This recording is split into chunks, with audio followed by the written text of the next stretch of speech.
Hello and welcome to Double Critical Tactical Series episode 3. Today we want to talk about the fresh released Krosmaster 2.0 in French. Therefore we'll first start to talk about the new Crossmasters, which are already available in the online version.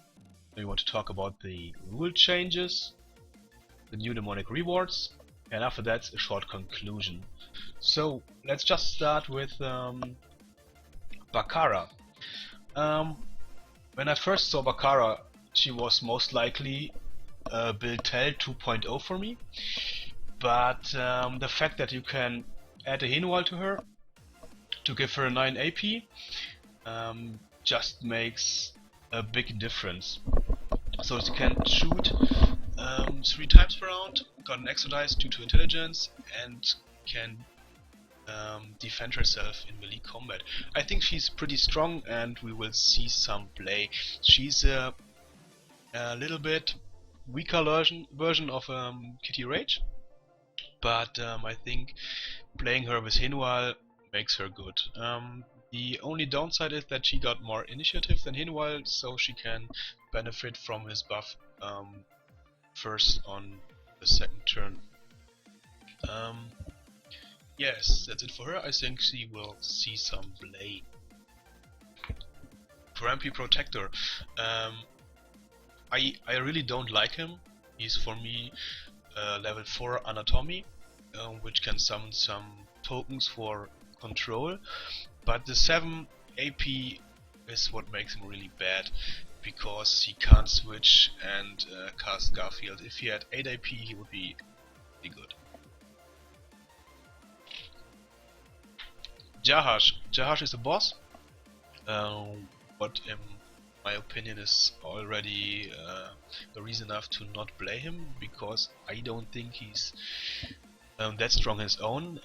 If I compare him with other strong Crossmasters, for example Black Crow or Julius from 2.0, he's just not as good. So I don't think he will play. He will see. Joris Swashbuckler. I think he's good against Unfazed, as his neutral bonus damage will always trigger. I could see him in some token teams with Tofu Queen or something, where the tokens block the target of Joris, so that he is not pushed to trigger the bonus damage. Unfortunately, you can't burst his damage as it's neutral, but I'm yet unsure if I don't prefer Iron for him. The good thing is he can be thrown or pushed by the most popular pushers, just as Luki or Pooh. So we will see. I think in some teams he's a good addition. Julius, for me the strongest Crossmaster in 2.0. She is just insanely strong. I think she's second strongest level 4 Crossmaster, just after Black Crow. That only due to Black Crow's power, which is super strong, especially if Black Crow start the game. Then his power will buy him like 2 turns. Fortunately for Julith, she got already a very high initiative at 11, which makes her start most of the games, I think. I say that most teams with her are like 35 plus initiative. I already saw teams that have over 40. I think her 11 initiative is just a goodie. The downside is that most of the times she will have to shop for herself, or can just use the rewards the turn after.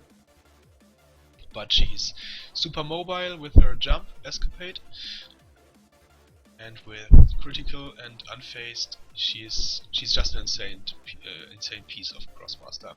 I can see her with competitive teams, so I think we see much play Julith teams. Lilotte. Lilotte, I think, is the best healer in the game at the moment. If she doesn't heal, she will have most likely like 5 movement points, as she can cast Canine Approach 2 times.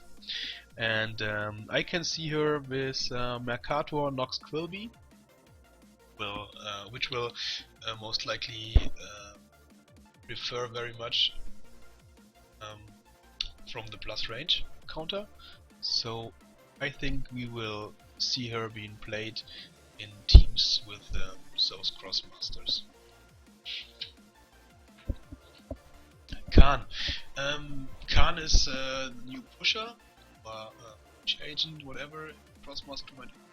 He's most likely like Jaff, but his upsides are that his push won't do any damage on your own Krosmaster, and he can like push around the corner, as he can push 2 forwards, and the push Krosmaster has an additional movement, so he can most likely walk around the corner, for example. He's really resilient due to the resistance. Lock is a nice bonus, but I don't think very necessary here. And if he gets engaged or in close combat,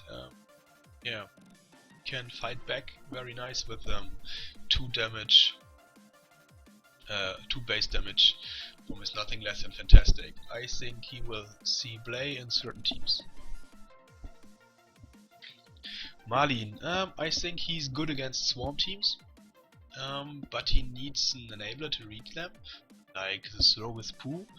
Then he'll just have 5 HP left.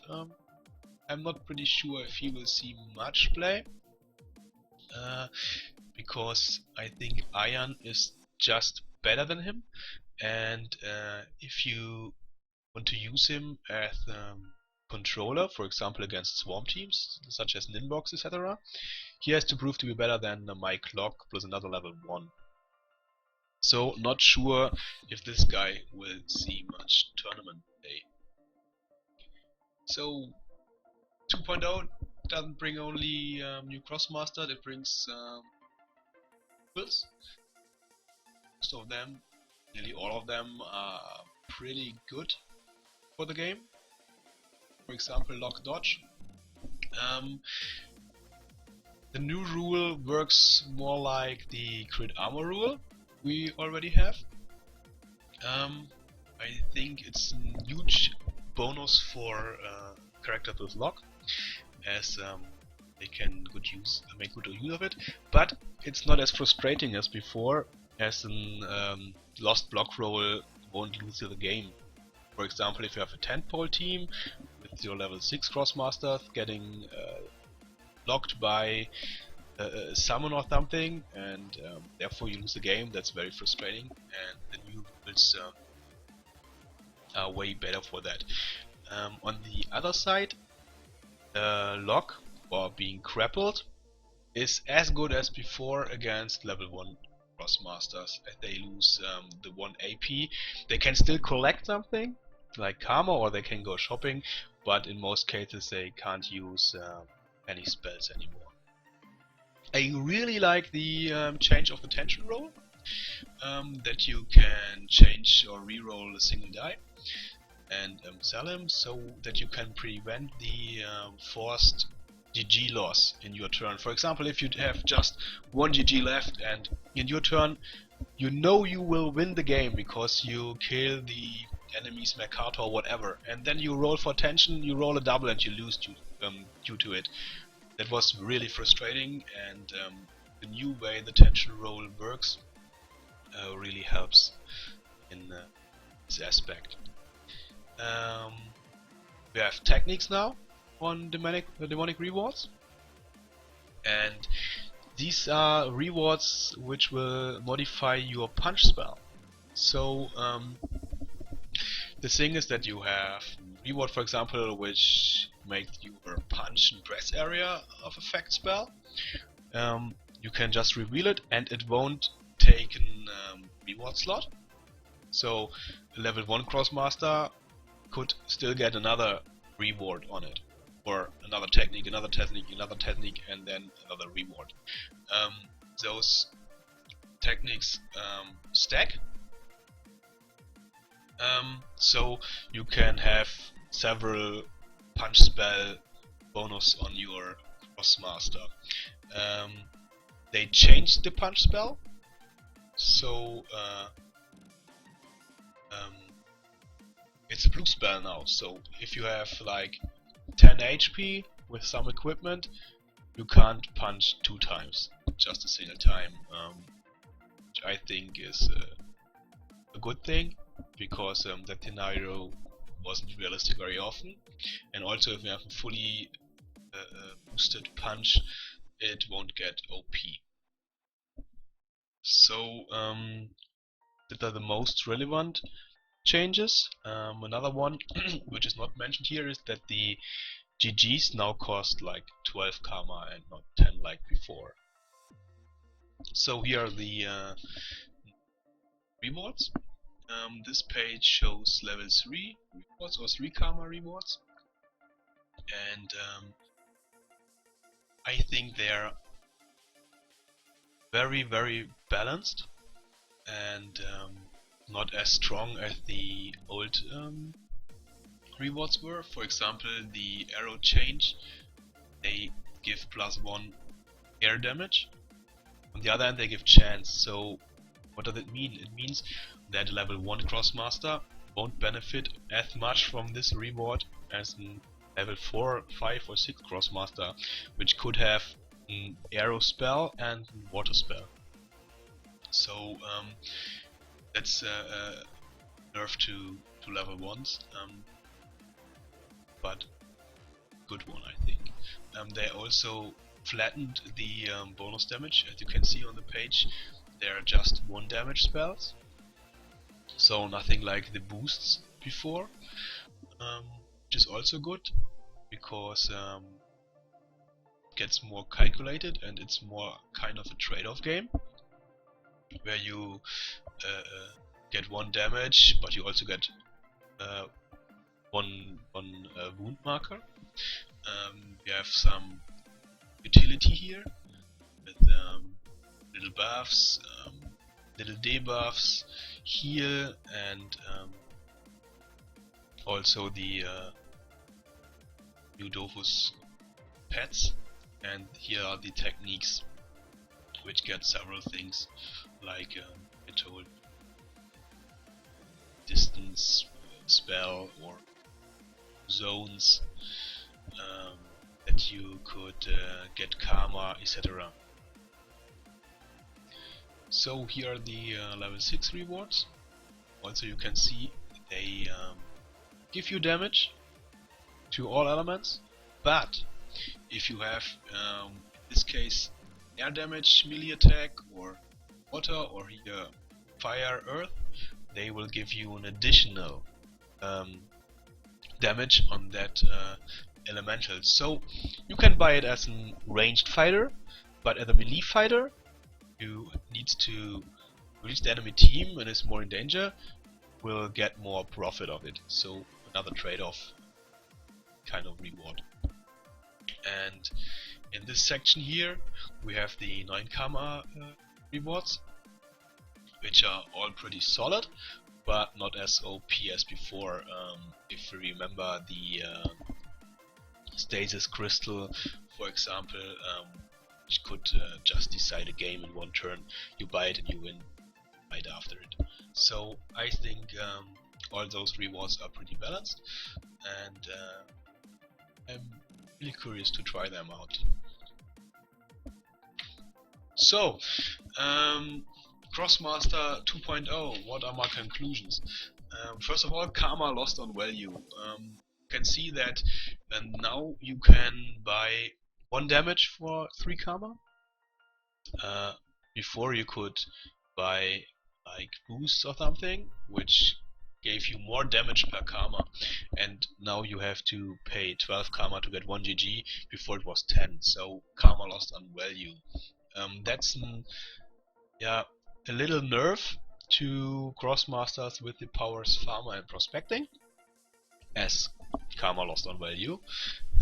On the other hand, it buffs non-mobile and teams with just a few Krosmasters, for example, like 4 Krosmasters instead of 8, because they don't snowball that hard if the enemy can collect with 8 Krosmasters the karma. Lock has been buffed. It's pretty good, especially if you can just grapple in level 1 piece. It's like also out of order. But I think that was already needed, as the block roll was very frustrating, and chances being blocked were way too low, and lock had lower value than dodge, as dodge was stronger than lock before. This means block dolls and ghouls, for example, or kata offspring, they are slightly nerfed as they can only grapple, which means they are as strong as before against level 1 pieces, but against higher level pieces they got a little nerf. Due to the reward changes, we have less burst, and the overall damage Krosmasters do per round gets lowered, which on the other hand means that heal got buffed, and that's another reason I can see Lidotte will see a lot of play, because heal is stronger than before now, and you can really play sustain damage or sustain heal game now, and stall the games out. As the tournament hosts, we have to see where it goes. If we will have a lot of games with more than 45 minutes of play, but let's see. Overall, I think in 2.0 Swarm teams, level 1 Krosmasters are nerfed, because grapple is enough, which means if you have the same amount on lock and dodge symbols, or none of both, which means this is the same as equal, they are grappled and can't do as much damage. And the demonic rewards are now better on higher Krosmasters with several elements of damage. I think they are slightly nerfed, not as much as we could think it is, because if we have, for example, a Koa, when she moves up to an enemy, she wants to attack, then the Koa doesn't really care about the new lock roll, because if she reaches her target, she's there. She can lock the enemy herself, which means he can't run from her, as he has most likely just 2 MP anymore, so she can always easily reach him again. It will only affect her if she wants to reach another target and is in base-to-base contact with an enemy Krosmaster. So I'm not that sure if the new lock roll is such a big nerf for level 1 Krosmasters. I think we have to find out once Krosmaster 2.0 is released and have made like 10 or more test games with the new rule set. I hope you enjoyed this little overview. If you did, please like the video, subscribe to the channel, leave a comment, what was good, what was bad. I always try to improve, and thank you very much. Bye bye.